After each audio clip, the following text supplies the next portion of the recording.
Monsieur le Président, je pourrais vous dire que ce document est historique et exceptionnel, mais on considérait que c'est de la provocation. Donc je vous prie de m'en excuser. Non, ce document est tout à fait passionnant. Et ça, c'est une réalité. Il a le mérite de faire un point. Et en cela, peut-être sera-t-il historique. Je passe sur la partie filière bois rapidement avec la question de la ressource. On a échangé là-dessus en commission.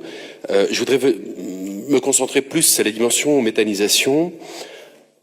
D'abord pour relever ce que Thierry Burlot a dit à demi-mot, mais auquel nous adhérons, qui est, vous savez que dans la méthanisation, les effluents n'ont pas de qualité méthanogène exceptionnelle, fait partie du processus, mais la dimension végétale est majeure. Et si on produit du végétal destiné initialement à l'alimentation soit directe des hommes, soit via l'alimentation des animaux pour le mettre dans un méthaniseur, ce qui se fait à l'étranger, ça nous pose quand même toute une série de difficultés. Donc la priorité va, comme pour vous, à l'alimentation humaine et animale en vue de l'alimentation humaine. Premier point. Deuxième point, sur la méthanisation, on avait initialement favorisé la cogénération, on a eu ce débat-là.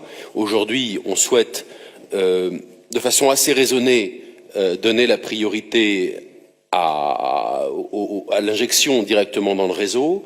Sauf que, et Patrick Lediffon le disait très bien tout à l'heure, qu'est-ce qui se passe pour les personnes qui sont éloignées du réseau? On sait que les difficultés de transport aujourd'hui ne permettent pas d'avoir un modèle économique qui se tienne.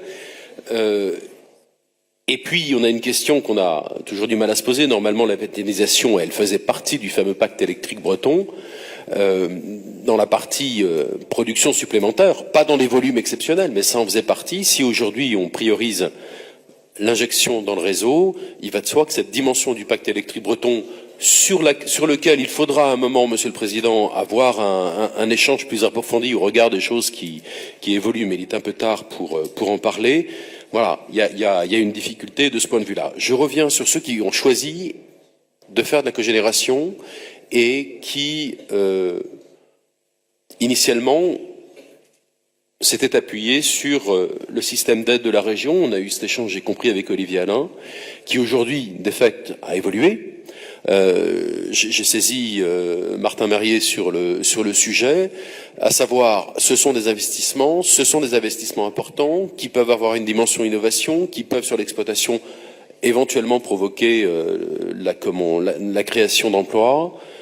On n'a plus l'aide au titre de la mission 5. Qu'est-ce qui se passe au titre de la mission 2? Je voudrais avoir une réponse sur ce sujet-là. Un certain nombre d'éleveurs sont encore dans l'attente de cette réponse. Voilà, je vous remercie.